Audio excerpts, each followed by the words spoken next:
એસીની ઓફિસમાં બેસીને વાતો કરવી અને કાશ્મીરની ખીણમાં ઉતરવું ફેર છે। કોઈને મરવાનો શોખ નથી હોતો। તો એક ही उल्लू काफी है बर्बाद गुलिस्ता करने को।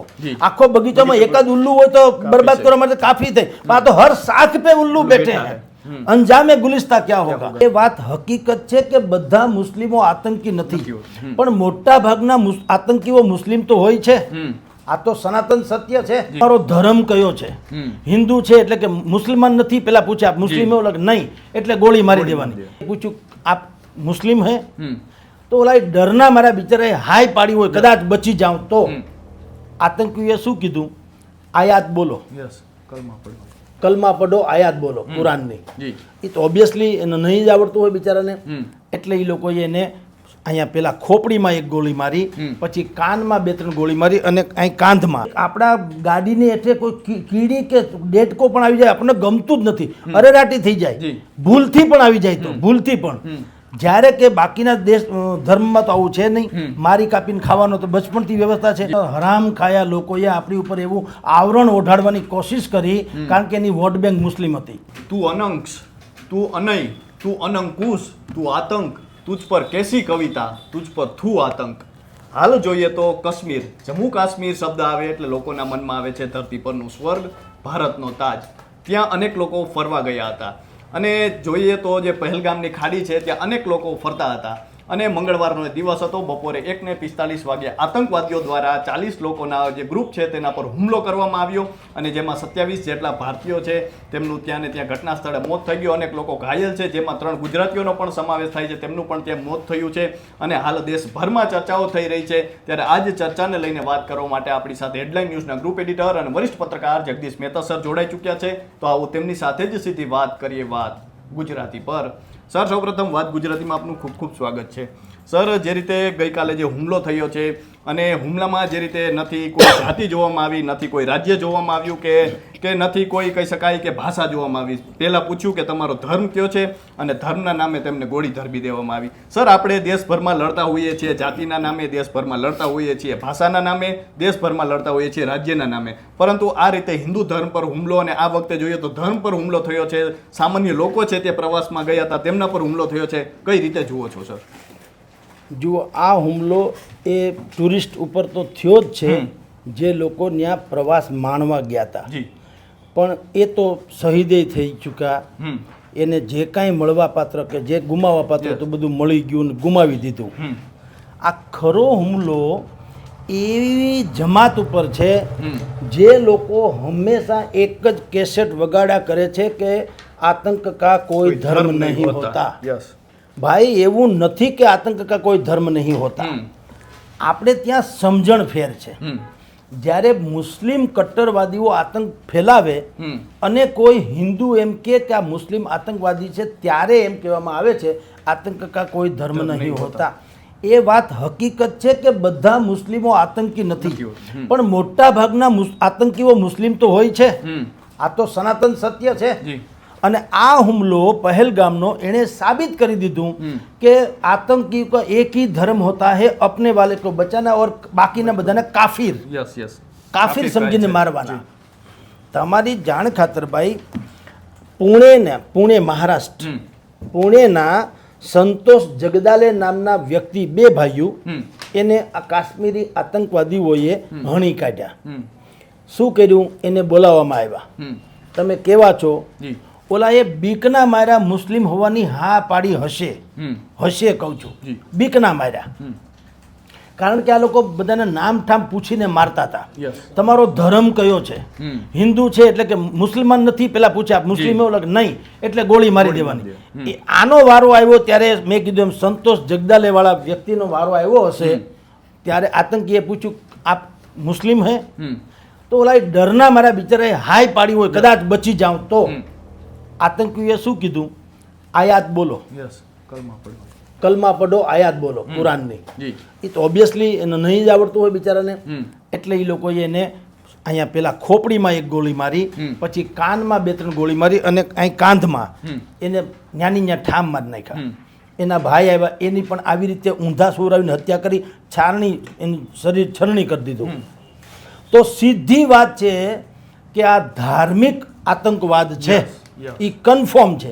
એટલે જે લોકો તથાકથિત સેક્યુલરિઝમના નામે હિન્દુસ્તાનમાં મુસ્લિમ પરસ્ત હોવાનો દાવો કરે છે, કારણ કે એને પાછું નકરા મત જોઈએ છે. મુસ્લિમોનો કોઈ ઉદ્ધાર કરવામાં એને રસ નથી. તમે મને મત આપો, બાકી તમારું જે થવું થાય.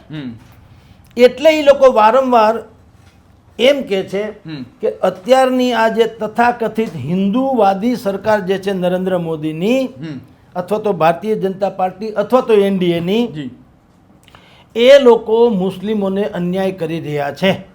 મુસ્લિમો ખૌફ में है.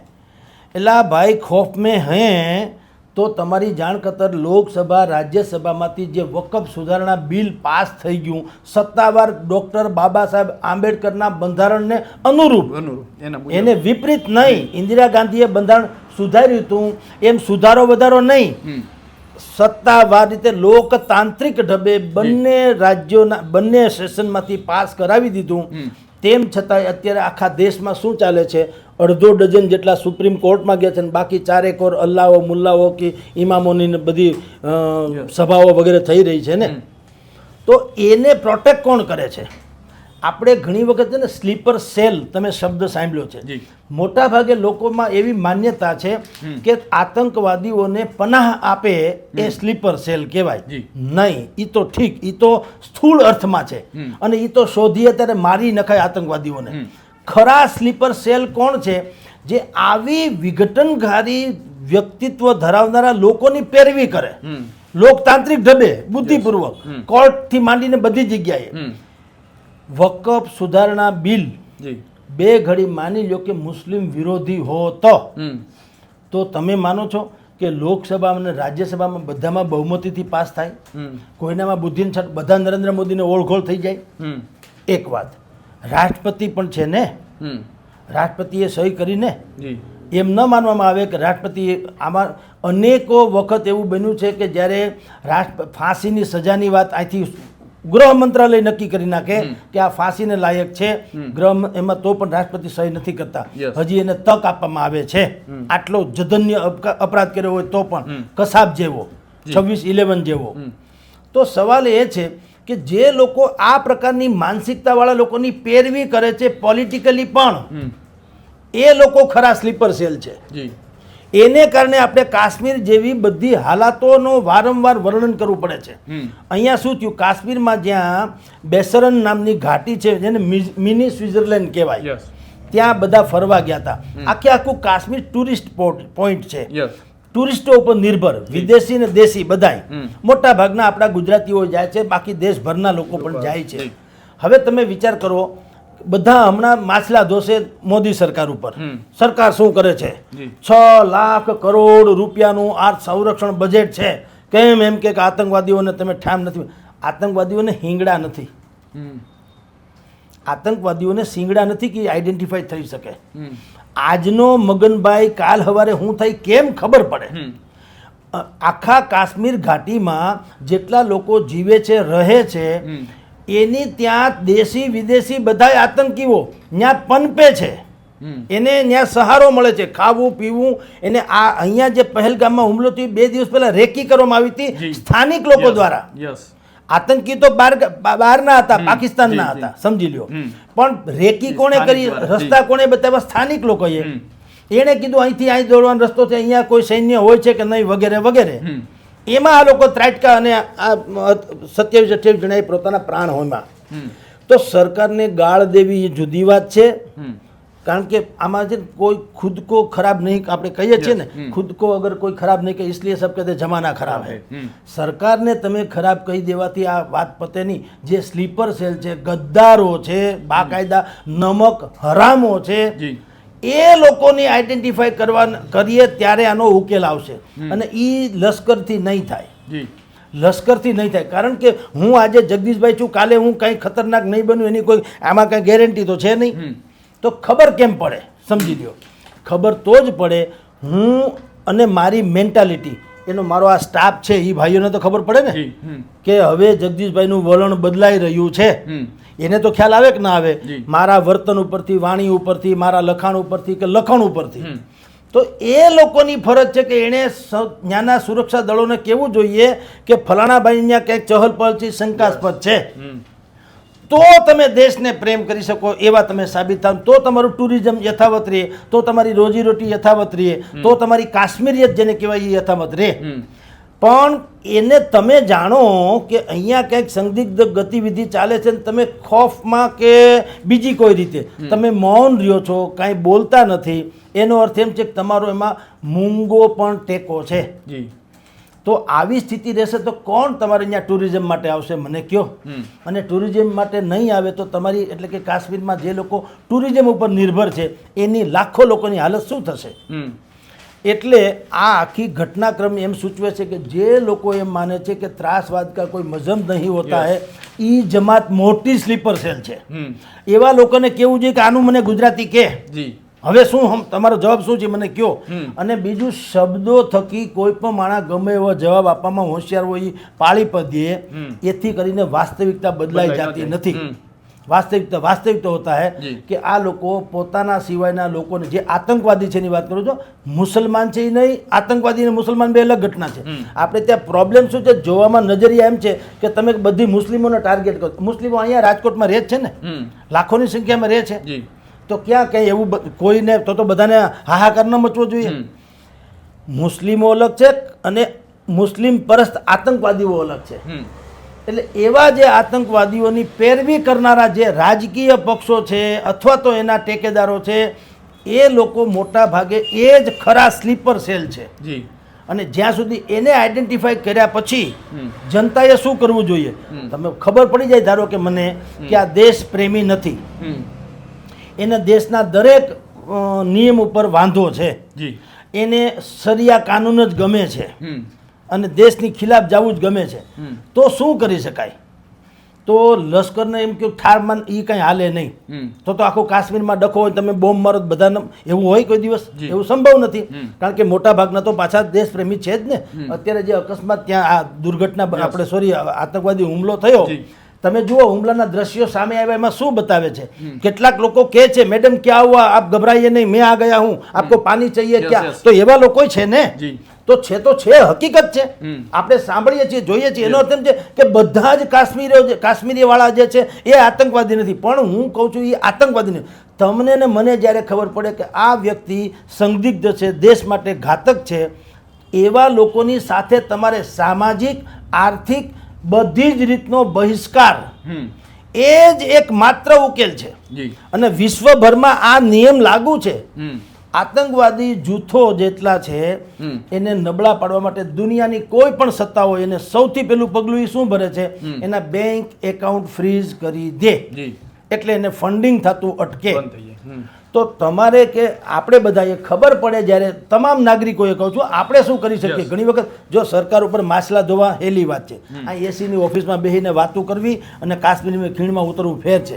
કોઈને મરવાનો શોખ નથી હોતો, સૈનિકો શહીદ થાય છે ને.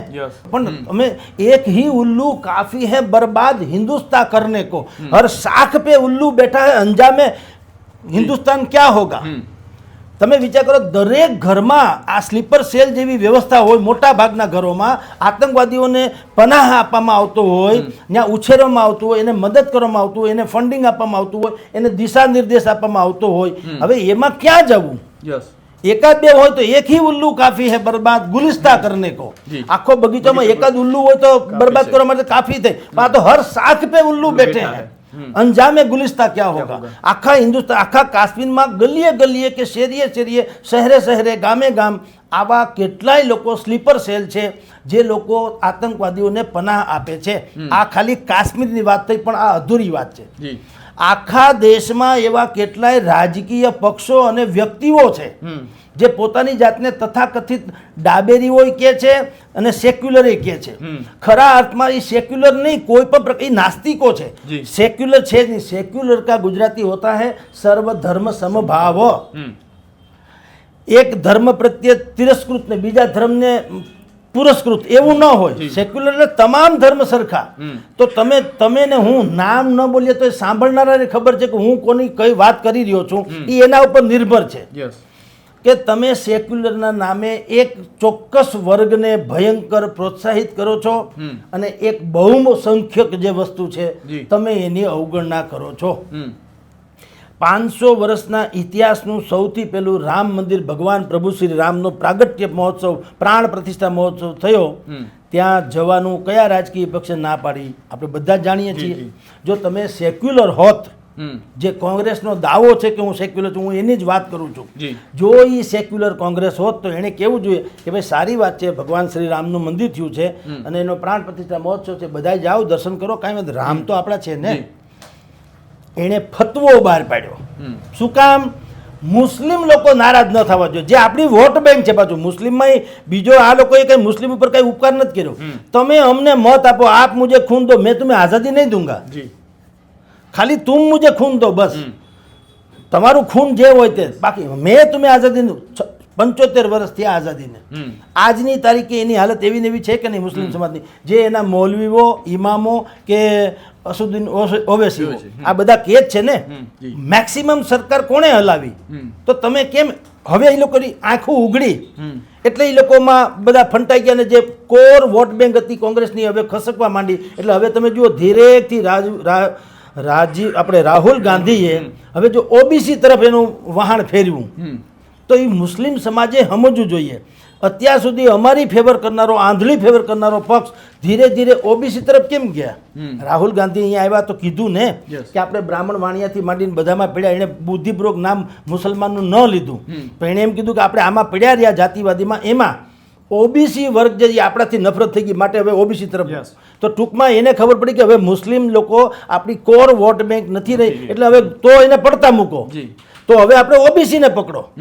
આ પ્રકારની મેન્ટાલિટી ખાલી કોંગ્રેસની જે કોઈ ડાબેરીઓ પણ આ છે, વિપક્ષો આ છે, પ્રાદેશિક પક્ષો આ છે, મુલાયમસિંહ યાદવનો છોકરો અખિલેશ આ છે, માયાવતી આ છે, મમતા બેનર્જી આ છે, એટલે કહું ખાલી આ નહીં, જેટલા પણ આવા લોકો છે, ખડગે જેવા પણ, જે લોકો હિન્દુ ધર્મને નથી માનતા, એવા તમામ લોકોને કારણે આતંકવાદ પલપી રહ્યો છે. કારણ કે એને ખબર છે કે એની પેરવી કરનારા પડ્યા છે આ દેશમાં. એ તો ગજબ કહેવાય, એની પેરવી કરનારા. અત્યારે શું થયું? આતંકવાદ થયો, આ ઘટના બની, આટલા લોકો ગુજરી ગયા, બધું થયું, એક પણ મુસ્લિમ સંસ્થા કે એના નેતાએ કંડમ કર્યો હોય તો મને તમે બતાવો. ત્યાં સુધી આપણે ચર્ચા કરીએ. અત્યારે હવે પછી થાય તો ખબર નથી. અત્યારે આપણી ચર્ચા છે ત્યાં સુધી નથી. ટીવી ચેનલ મેઇનમાં આવ્યું નથી, ક્યાંય મીડિયામાં આપણે કોઈ ઓવેસીથી માંડીને કપિલ સિબ્બલ સુધીના કહું છું, બધાએ શું કર્યું છે? મોદી સરકારની નિષ્ફળતા કે ગણાવી. એ તમે જ્યારે મોદી સરકારને નિષ્ફળ કહો છો ત્યારે તમે આતંકવાદીઓને સફળ ગણાવો છો, એ ભૂલી જાઓ છો. ખાડો કર્યા વગર ટેકરો ન થાય. તમારે એમ કહેવું જોઈએ ને કે ભાઈ આ રીતે હિન્દુ ધર્મના લોકો છે એને ઓળખીને જાણી કૂટીને પછી મારી નાખ્યા. એનો અર્થ એમ છે કે આતંકવાદીઓએ પણ આ મજહબવાળી વાત કરી, એ સનાતન સત્ય નહીં સ્વીકારે. એ ઉલટાના એમ કહેશે કે 6 થી 7 લાખ કરોડ એનું આપણું જે બજેટ છે સંરક્ષણનું, તેમ છતાં કાશ્મીરમાં આતંકવાદ કેમ ખતમ ન થયો? એ એમ કહેશે નરેન્દ્ર મોદીએ નોટબંધી કરી ત્યારે કીધું હતું કે આતંકવાદના મોટા હવાલા થઈ રહ્યા છે, નોટબંધી ખતમ થશે એટલે નોટબંધી લાગુ પડશે, પછી આતંકવાદ ખતમ થઈ જશે. હવે એમ કે જુઓ ખતમ થયો આતંકવાદ, આ 26 ગણાને ઢાળી દે, એમ કરીને પાછા પોરાવાળી વાત કરશે. અરે ભાઈ એની નાકામી છે, બે ઘડી ભૂલી જાઓ, છે તો છે, હાલો બે ઘડી. તમે ઈ તો કયો સાથોસાથ કે આ એક કોમ આવી ભટકેલી તો છે. કટ્ટરવાદીની વાત કરું છું કે જે લોકો મજહબના નામે આતંક ચલાવે છે, જે ઇસ્લામને અમન ચેનનો ધર્મ માનવામાં કરોડો લોકો માને છે, અથવા તો એને તમે એમ કહો છો કે અમન ચેનનો છે, એના જ નામે ઇસ્લામના નામે જો આતંકવાદ ચલાવે છે, તો તમે એમાંથી કોઈ પણ વિપક્ષ એમ કેમ નથી કહેતા કે આ આખા ઇસ્લામ ઉપર ધબ્બો છે? એ નહીં બોલે. એટલે આપણે ત્યાં આતંકવાદ કાશ્મીર હોય કે કોડીનાર હોય, આતંકવાદને પનાહ દેનારા જ્યાં સુધી તત્વો છે, એન કેન પ્રકારેણ, ત્યાં સુધી આવા હુમલાઓ થતા રહેવાના. હવે સરકાર જે પગલાં ભરે તે, હમણાં જ આજ સાંજે આપણે અત્યારે ચર્ચા કરીએ છીએ તો સાંજે જ કેબિનેટ કમિટી ઓફ સિક્યોરિટીઝ એટલે CCS એની સાંજના 7 વાગે મિટિંગ થવાની. મિટિંગમાં જે નિર્ણય થાય તે વિશ્વભરના અમેરિકા, રશિયા સહિતના વિશ્વભરના નેતાઓએ કંડમ કર્યો આ ઘટનાને. આપણા કોંગ્રેસથી માંડીને વિપક્ષના જેટલા લોકો છે એણે સાફ શબ્દોમાં આનો વિરોધ કર્યો નથી. મોદી ઉપર માછલા ધોયા, સરકાર ઉપર ધોયા, પણ આ આતંકવાદ જે છે એ હરામી છે, નમક હલાલ નહીં પણ નમક હરામ છે, ગદ્દારો છે, દેશદ્રોહી છે, માનવતાના દુશ્મન છે, એવો કોઈ શબ્દ પ્રયોગ કર્યો નથી.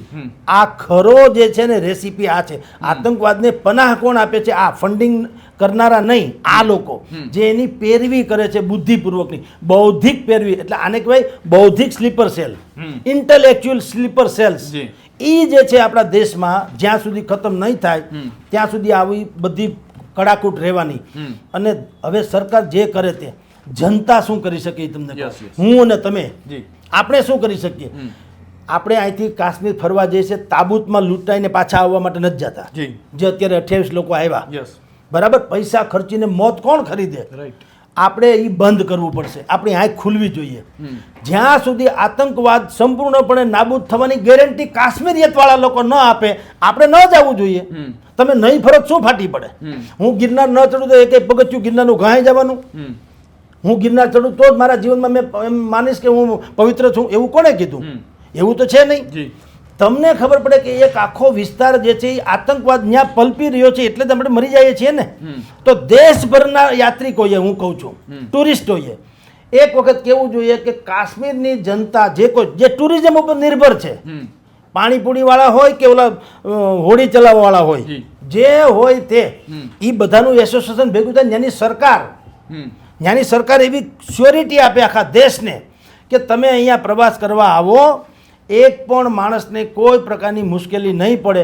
તો આપણે એને ભલે આપણા દેશના લોકો છે, ભલે પૈસા કમાતા ને ભલે આપણે હરતા ફરતા, નહીતર બદલાવો બીજે ક્યાંક, સ્વિટ્ઝરલેન્ડ જાઓ ને કે આબુ અંબાજીમાં ફરી આવો.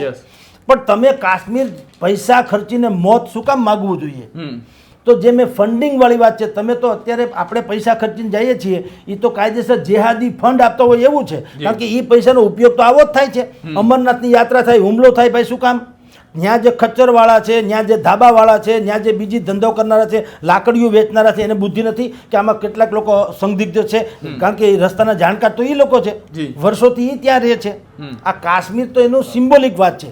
જ્યાં પણ આવી પરિસ્થિતિ નિર્માણ થતી હોય ત્યાં, જ્યાં સુધી સલામતીની શ્યોરિટી ન મળે ત્યાં સુધી ન જવું જોઈએ. નંબર 1.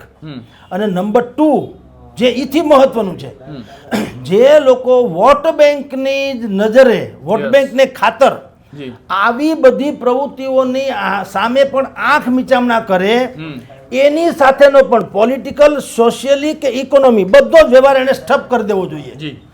તો મેળ પડશે. તમે ને હું એની સભામાં જઈએ, તાળીઓ પાડીએ, પૈસા આપીએ, પછી એની પાસેથી અપેક્ષા રાખીએ કે ભાઈ તમે અમારી શાંતિ સલામતીની વાત કરો, ઇમ્પોસિબલ. કારણ કે એને તો જેનેટિક સાયન્સમાં છે, એને કેવળ મત જ જોઈએ છે. એટલે આંગણે તમે બાવળ વાવો, કેરી ખાવાની અપેક્ષા રાખવી જોઈએ નહીં. ધીરજ ને ચતુરાઈથી કામ લેવું પડે. બાવળ વાવીને કેરી ખાવાનું નહીં, આંબો વાવો તો કેરી ઉગશે, એ તમને ખબર હોવી જોઈએ. હવે એમાં જે હોય, આજે આ છે એમ ન માનવું કે આમાં તમે ભાજપ હોનાનો છે ને બાકી બધા ગારાના છે.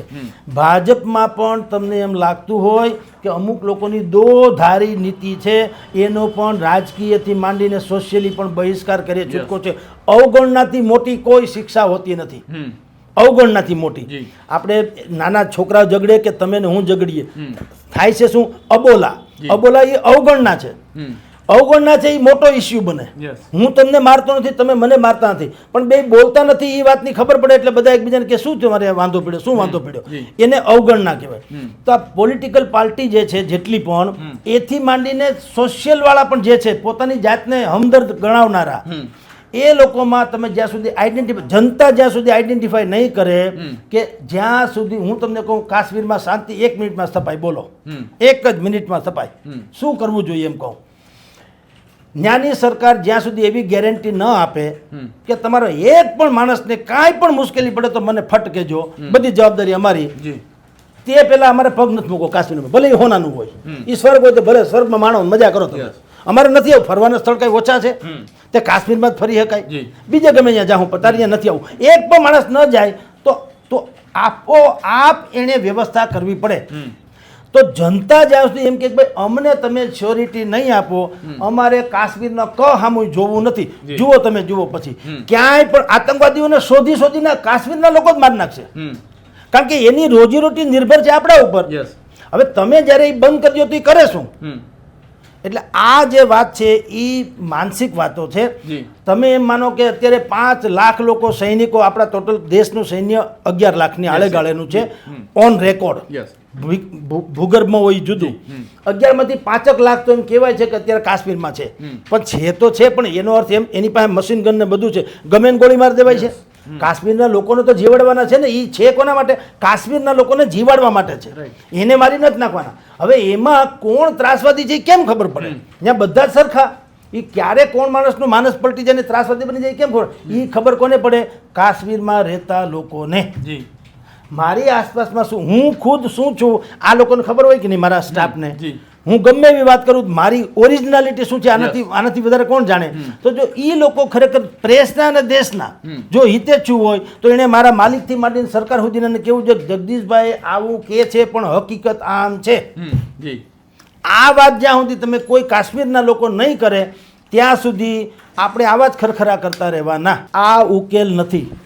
ઉકેલ એ જ છે, કાશ્મીરે પોતે આખા દેશને ખાતરી આપવી પડશે કે અમારી જવાબદારી છે, તમારા કોઈ ટુરિસ્ટને કાંઈ નહીં થાય, તો કાશ્મીરમાંથી આતંકવાદ નીકળી જાય અને તો આખો દેશ શાંતિ અનુભવે. સર, આજ સુધી આપણે જોયું કે અનેક વખત હુમલાઓ થયા છે, પરંતુ તે જમીન માટે, કાશ્મીરમાં ઘૂસવા માટે એ રીતે હુમલાઓ થયા છે. પરંતુ અત્યારે સર આપણે જોયું કે હવે તો ધર્મના નામે હુમલા થવા માંડ્યા છે, ને ત્યાં જે લોકોના મૃત્યુ પામ્યા છે તેના માટે મુશ્કેલી એ બની કે તે મેજોરિટીમાંથી આવે છે, હિન્દુ મેજોરિટી છે, એ મુશ્કેલી બને છે. અને હજુ પણ સર આપણે જોઈએ તો જે અંદરો અંદર જાતિને લઈને આપણે ઝઘડાઓ થઈ રહ્યા છે, હજુ પણ ભાષાને લઈને ઝઘડાઓ થઈ રહ્યા છે, રાજ્ય વચ્ચે આપણને કલેશ જોવા મળી રહ્યો છે. તો સર શું કહેશો, કેટલું આ મુદ્દાને કઈ રીતે જોઈ રહ્યા છો? જુઓ, પહેલાંય કાશ્મીરમાં કોઈ દિવસ જમીન ઇત્યાદિ માટે થયા નથી, યાદ રાખજો. કેવળ ને કેવળ ધર્મના નામે થયા છે. તો હરામ ખાયા લોકોએ આપણી ઉપર એવું આવરણ ઓઢાડવાની કોશિશ કરી, કારણ કે એની વોટ બેંક મુસ્લિમ હતી. પહેલેથી જ આપણને એ લોકો કાફીર જ માને છે. એ એટલે આતંકી, આપણને કાફીર માને છે. એને હિન્દુ દેખાય, હિન્દુ ગેર મુસ્લિમ એટલે વાત પૂરી. આંગળીથી નખ વેગળા. તમે પેટ્રોલ ને દરિયામાં નાખો તો એ ઉપર તરે, ભળે ન જાય. આ હકીકત છે. જગતમાં કોઈ માને કે ન માને, બેયની વિચારધારા એટલી બધી જીનેટિક સાયન્સ જેવી, ડીએનએ જેવું અલગ છે, કોઈના બાપથી એક ન થાય. આ કોઈ દી ભામ ભેળી થાય નહીં. આ 100%ની વાત છે, સંભવ જ નથી. તો એનો અર્થ એમ નથી કે બીજાને માન નાખવા. તમે તમારા ઘરે સુખી, અમે અમારા ઘરે સુખી, એ જ એની સ્થિતિ હોય. પહેલેથી કાશ્મીરમાં જે આતંકવાદ છે એ પણ હિન્દુ વર્સિસ મુસ્લિમનો જ રહ્યો છે. એમાં જમીન જાયદાદ ગૌણ છે. એ તો તમે ભાગી જાઓ એટલે પછી પચાવી લે, જુદી વાત છે, પણ પચાવવા માટે આતંક નતો. તમે હિન્દુ હતા એટલે વાંધો હતો, તમે સમજો. આજની તારીખે પણ એવું જ થયું, પૂછીને માર્યા તમે હિન્દુ છો કે નહીં, હિન્દુ છો કે નહીં, હિન્દુ છો કે નહીં, રાઈટ? તો વાંક કોનો છે? જે લોકોએ આજ સુધી આપણને અંધારામાં રાખ્યા, અથવા તો એમ કહીને પોતાની જાતને સલામતીપૂર્વક રાખી કે કાશ્મીરમાં આતંકવાદ જે છે એ રાજ્ય સરકાર કે કેન્દ્ર સરકારની સામેની બગાવત છે. એને કાશ્મીર સ્વતંત્ર કાશ્મીર જોઈએ છે. આ લોકો એટલે કે ત્યાંની સરકાર, મહેબૂબા મુફ્તી સુધીની સરકાર, એ આતંકવાદીઓને ક્રાંતિકારી માને છે. આપણે ત્યાં જે સુભાષચંદ્ર બોઝ ઇત્યાદિનું જે માન સન્માન છે, એવું ત્યાં આતંકવાદી, જેને આપણે આતંકવાદી માનીએ છીએ, એના માટે એ શહીદો છે. અહીંયા અત્યાર સુધી કાશ્મીરમાં સરકાર હતી, અને જ્યારે કેન્દ્ર સરકારે ત્યાં સુધી ઘૂસી નહીં કાશ્મીરમાં, અહીંથી બજેટ ફાળવવામાં આવે કરોડો અબજો રૂપિયાનું, ક્યાં જાય રાજા રામ જાણે. પછી રામ માધવ RSSના એને મોકલવામાં આવ્યા, અને ભારતીય જનતા પાર્ટીની સરકારે મહેબૂબા મુફ્તી સાથે બુદ્ધિપૂર્વકની ભાગીદારીમાં સરકાર શરૂ કરી. બધા બેવકૂફ લોકોએ, કહું છું, બેવકૂફ લોકોએ સરકારને, એટલે કે જે તે સમયનો આ નિર્ણય હતો, એ સરકારને સત્તાની ભૂખી સમજાવી કે સત્તાની ભૂખ છે, મહેબૂબા મુફ્તી જેવી કટ્ટર ઓલી બાઈ છે એની યારે તમે એમ કે ભાગીદારી કરતા આમ તેમ. કોંગ્રેસના એ પણ કર્યું હો. જુઓ આ બધાના ચહેરા નકાબ કેવા છે. મહેબૂબા મુફ્તી સાથે ભારતીય જનતા પાર્ટીએ સરકાર કરી તો કોંગ્રેસના લોકોએ કીધું, ક્યાં ગયું તમારું રાષ્ટ્રવાદ? કેમ તમે તથાકથિત મહિલા મહેબૂબા મુફ્તી જે અલગાવવાદી છે, એ પાછા એને ત્રાસવાદી ન કહે. અલગાવવાદી શબ્દ તમે જો આ બધા બહુ સમજવા જેવું છે. અલગાવવાદી એટલે સ્વતંત્રતાની માગણી કરનારા. તો કોંગ્રેસે ત્યારે ભારતીય જનતા પાર્ટી ઉપર તડાપીટ બોલાવી કે મહેબૂબા મુફ્તી જ્યારે સરકાર તમે બનાવી, તમે સત્તાના ભૂખ્યા છો. હવે એ જ મહેબૂબા મુફ્તી જ્યારે ઇન્ડિયા એલાયન્સના મંચ ઉપર આવે ત્યારે મામા માસીના તમે જુઓ. એટલે તમે જે પ્રશ્ન કર્યો કે ભાઈ ત્યાં અગાઉ જે છે સંપત્તિ માટે કે ફલાણા માટે નહીં, પહેલેથી જ આ ડખો છે. એ લોકો મુસ્લિમ પરસ્ત છે, એને મુસ્લિમ સિવાયના બધા જ લોકો કાફિર માને છે અને એને પરસ્ત એવી સરકારો હતી.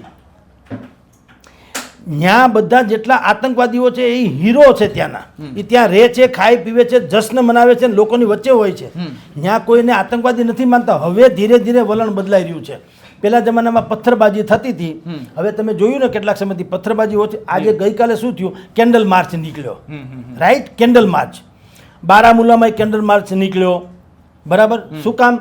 આવું પહેલી વાર જોવા મળ્યું કે 370 નાબૂદ થયા પછી જે લોકો એમ કહેતા હતા કે અહીંયા તમારો ધ્વજને હાથ દેનારા નહીં વધે, એને બદલે જે મોટા ભાગના કાશ્મીરીઓ જે શાંતિ ઈચ્છે છે એ લોકોને ખબર છે કે આ માનવતાની વિરુદ્ધનું કૃત્ય છે, એટલે એણે કેન્ડલ માર્ચ કાઢી ધરણા પ્રદર્શન કર્યા, આતંકવાદીઓને ખતમ કરો એવી માગણી કરી. આ પહેલી વખત બનવામાં આવ્યું છે. એને કહેવાય માનસિકતા કેળવવાની વાત. એ ધીરે ધીરે પ્રોસેસ ચાલી રહી છે. હવે આતંકવાદને ખતમ કરવો હોય તો ગોળીઓથી ઓછો, બેલેટ ઓલા કે ને બુલેટથી નહીં, બેલેટથી થશે. જે લોકો જાણે અજાણે વત્તે ઓછે અંશે પણ આતંકવાદીઓની કે કટ્ટરવાદની પેરવી કરનારા હોય, એની ફેવર કરનારા હોય, એને તમે બેલેટથી જ્યાં સુધી ફૂંકી નહીં મારો, બેલેટથી ફૂંકી મારોની વાત કરું છું, ત્યાં સુધી બુલેટથી ફૂંકી મારે ત્રાસવાદ ખતમ નહીં થાય. આ વાત એ છે. એવા લોકોને આઈડેન્ટિફાઈ કરી તમારે એને અલગ તારવા પડશે. ચોખા બનાવવા હોય તો એમાંથી કાંકરા કાઢીએ છૂટકો. ઝાડુ તમે લ્યો હુપડું લઈને, એ હુપડામાં તમે વાવલો એ શું છે, કાંકરા કાઢો તો ચોખા વધવાના, તો તમારા દાઢમાં કઈ વાંધો નહીં આવે. તમારે કાંકરાને ચોખા માનવાની જરૂર નથી. અત્યારે રાજકારણમાં, દેશના રાજકારણમાં એવા કેટલાય કાંકરાઓ કાંકરાય છે ને કાટાય છે. એ બધા જ લોકો પોતાની જાતને ચોખામાં ખપાવીને જીવી રહ્યા છે. જ્યાં સુધી દેશની જનતા હવે એ અપેક્ષા એમ નહીં રાખવાની મોદી સરકાર સ્ટ્રાઇક કરે, એ છોડો. તમારે હવે બીજા લોકોને ન મરવું હોય તો શું કરવું પડે? મારે ને તમારે. મને ખબર પડે કે આ દેશ વિરોધી માણસ છે, મારે કાં તંત્રનું ધ્યાન દોરવું જોઈએ, કાં કોઈ સામાજિક આપણા એંગલનું ધ્યાન. એને કોઈ પણ ભોગે એની સજા મળવી જોઈએ. કઈ રીતે? પોલિટિકલી આઇસોલેટ કરો, એને સામાજિક આઇસોલેટ કરો, ઇકોનોમિકલી આઇસોલેટ કરો, એટલે કે એને અલગ તારવો. એને અહેસાસ થવો જોઈએ કે મારી સામે કોઈ જોતું નથી, મારે કાં બદલાવવું પડે ને કાંઈથી પલટી જવું પડે. સર, આપણે જોઈએ તો જે આપણે જોઈએ અત્યારે જ્ઞાતિના નામે ઝઘડાઓ થાય છે, રાજ્યના નામે, ભાષાના નામે ઝઘડાઓ થાય છે. આંતરિક પ્રશ્નો એટલા છે, ક્યાંક ને ક્યાંક બાહ્ય હુમલાઓ થઈ રહ્યા છે. તો આપણે આંતરિકમાં જ એટલા ગૂંચવાયેલા છીએ કે બહાર જોવાનું ભૂલી રહ્યા છીએ. સૌથી મોટી ડ્રોબેક જે કહેવાય હિન્દુઓની આ છે. આપણે ત્યાં સનાતન ધર્મ, આમ બધા જ હિન્દુઓ સનાતની ગણાય, પણ બધા એક છીએ ખરા. કોઈ કોઈનું નથી રે, નાહક મથે છે, બધા મથી રે, એના જેવું છે. એટલે આપણે અલગ અલગ વાડામાં બહુ ફંટાયેલા છીએ. એ લોકો લઘુમતીમાં હોવા છતાંય એનું આધ્યાત્મિક કયો કે આધ્યાત્મિક, ધાર્મિક કયો ધાર્મિક, એનું એપિસેન્ટર એક જ છે, એક સિવાય કોઈ નથી. આપણે તો 33 કોટી દેવતા છે એમ કહેવાય છે. એટલે આપણે એક તો એમાં ફટાયેલા છે. બીજું, આપણે વધારે પડતા પોતાની જાતને ઇન્ટેલેક્ચ્યુઅલ માનવા માંડીએ છીએ, વધુ પડતા બૌદ્ધિક. એટલે તમે કોઈ સારી વાત કરો તો હું સ્વીકારું, એના કરતાં મને એમ થાય કે હું એનાથી સારી વાત કેમ કરું જેથી કરીને તમને હરાવી દઉં. આ ડખો છે ભાઈ. તમે સારી વાત કરી તો સ્વીકારવામાં શું વાંધો? એટલે આપણામાં એ ખામી છે હિન્દુઓમાં, કારણ કે આપણે ભણેલા ગણેલા, તથાકથિત રીતે ભણેલા ગણેલા છે, ખાધે પીધે સુખી છે. અને આપણો ધર્મ જે છે, આપણા શાસ્ત્રો, આપણા વેદ પુરાણ, એ બધા આપણને શું સૂચવે છે કે કોઈ પણ ભોગ, જે વ્યવહાર તમને પસંદ નથી એ બીજા સાથે ન કરો. આપણને એટલું શ્રેષ્ઠ જ્ઞાન આપવામાં આવ્યું છે. આપણે એક આપણા ગાડીની એટલે કોઈ કીડી કે ડેટકો પણ આવી જાય, આપણને ગમતું જ નથી, અરેરાટી થઈ જાય, ભૂલથી પણ આવી જાય, તો ભૂલથી પણ. જ્યારે કે બાકીના દેશ ધર્મમાં તો આવું છે નહીં. મારી કાપીને ખાવાનો તો બચપણથી વ્યવસ્થા છે. એટલે આપણે સંપ નથી. અને જાહેરમાં આપણે આપણા લુગડા ધોઈએ છીએ એટલે આપણો મેલ પણ બહાર નીકળે છે. તો આ મુઠ્ઠી છે, આમ કરો તો ડુંગળીનો દડો ભાંગી જાય, પણ આ આંગળી છૂટી પડી જાય, તમે ભાંગી જાવ. હાર્મોનિયમ સૂર કાઢી શકો, એથી વિશેષ કાંઈ નહીં. એટલે સંપ આપણા હિન્દુસ્તાનમાં, આપણે હિન્દુઓમાં ખાસ કરીને સંપ નથી. એટલે આ બધું જ હારાકીરી આપણે ભોગવવી પડે છે. સર, જે રીતે લોકો કોમેન્ટ કરતા હોય છે, લાગે કે દેશ અને ધર્મ કરતાં પણ કદાચ જ્ઞાતિઓ ઉપર જે ફોકસ છે તે વધી ગયું એવું લાગે છે. એ પોલિટિકલી છે, જી. પણ લાગે હું ઉકેલ તો આપણી પાસે છે. યસ. હું તમને કહું, દાખલા તરીકે હું જ્ઞાતિ આધારિત એક સંમેલન બોલાવવાની ચેષ્ટા કરું, મારી મનોકામના શું હોય કે કોઈ પણ ભોગે મારી છબી ચમકવી જોઈએ, જી. પણ જનતા એમાં આવવું શું કામ જોઈએ? ખામી આપણી છે ને. જી જી. ન જાવ તો શું થાય? ન જાવ તો શું થાય? દાખલા તરીકે કોઈ માણસ પૈસાના જોરે તમને બોલાવે, આમાં બધું થાય, આ મેનેજેબલ હોય છે. કોઈ સ્વયંભૂ આવતું નથી. જી. બધું પૈસાના જોરે, લાગણીના જોરે, ધર્મ બરમના નામે, ભગવાનના નામે આવું બધું ડીંડક કરે ત્યારે બધા ભેગા થાય છે. પણ જ્યારે ભેગા માની લો કે ભૂલથી બી થઈ ગયા, પણ તમને જ્યારે ખબર પડે કે બેનર જુદું છે અને આ ભાઈનો એજન્ડા જુદો છે, તો આપણામાં એ નૈતિક હિંમત કેમ નથી? દાખલા તરીકે ભાઈ તમે ભગવાનના નામે એમને બોલાવ્યા, વાત તો તમે રાજકારણી કરી, આજ પછી કોઈથી બોલાવતા નહીં, અને હવે પછી જ્યાં સુધી તમે નહીં સુધરો અમે તમારા કોઈ ફંક્શનમાં નહીં આવીએ. એટલે જ હું તમને કહું છું, આખી દુનિયાનો સાર એક, આજે અત્યારની કડાકૂટ છે એનો એક જ સાર છે, અવગણના. જેની પાસે સામ દામ દંડ ભેદ બધું છે, એ બધું તમારી ને મારી ઉપર આવી રીતે સિસ્ટમ ગુજારતા રહેવાના. એ ધરાહર પોતાની સભામાં 10,000 માણસ બોલાવી શકવાના, કારણ કે એની પાસે પૈસા છે રાધર, તો મેનેજ બધું થઈ શકવાનું. પણ તમે ને હું અવગણના તો કરી શકીએ. એક અંધ વ્યક્તિ હતા, દ્રષ્ટિહીન સાધુ. મેં એને એમ કીધું, એણે કીધું કે સાહેબ મારી જમીન અહીં બગીચો હતો, અહીં ગૌશાળા હતી, સરકાર લઈ લે છે ને આમને તે. મેં એને એમ કીધું કે તમને એ દે તોય તમને ખબર પડતી તમે દ્રષ્ટિહીન છો, અને તમે અત્યારે કયો છો તો તમને આ સરકાર ન આપે તો તમારે કરશો શું? તમારે તમારી વેદના વ્યક્ત કેમ છે? તો એણે કીધું કે મેરે પાસ દ્રષ્ટિ નહીં હે, वो मानता हूँ, अश्रु तो है ना, अश्रु तो मैं बहा सकता हूँ. નાના છોકરા ઝઘડો કરે, આપણે નાના છોકરાને માની લો ટપાયરો કોઈ હિસાબે, તો એનામાં એ ખબર છે કે એ આપણને પહોંચી નથી વળવાનો, પણ એ રિહાઈ તો જાય છે કે નહીં? તમે એને ગમે એવી ચોકલેટ આપો, બિસ્કેટ આપો, સારું નથી લેવું, એ ખૂણામાં બેસી જશે. એ છે તાકાત એની કે તમારે ઝૂકવું પડે બાળકની સામે, બેટા તું ખાઈ લે પી લે. એ તાકાત જે છે એ જનતાએ કેળવવી પડશે. કે જેટલા લોકો સત્તાના પોતાની પાસે પૈસા ઇત્યાદિ હોવાને કારણે ભલે ગમે તેમ મેનેજ કરે, તમે એની અવગણના કરો એટલે વાત પૂરી થાય. તમે એને પલપોની પલપવા ન દો. પણ હવે એ સુખી માણસ જવું તો પડે ને, એ ખોટું. શું કામ જવું પડે? તમને ખબર છે કે આની દાનત ખોટી છે તો સોરી નહીં જ જવાનું. એવું જ્યારે અવગણમાં, જે રાજકારણમાં હોય કે જાહેર જીવનમાં હોય, અવગણનાથી મોટી કોઈ સજા નથી હોતી. આતંકવાદથી માંડીને અહીંયા સુધીની વાત કરું છું. તમારે શાંતિ જોતી હોય તો ખોટા એજન્ડાવાળા લોકોની બિલકુલ જાહેર અવગણના કરો. જેમ ઓલા ટેરરિસ્ટ ગ્રુપ ઉપર જેમ એના એકાઉન્ટ ફ્રીઝ કરે છે અને એની ઉપર આ ટેરિફ લાદે છે, જે કરે છે અવગણનાનો જ એક ભાગ છે.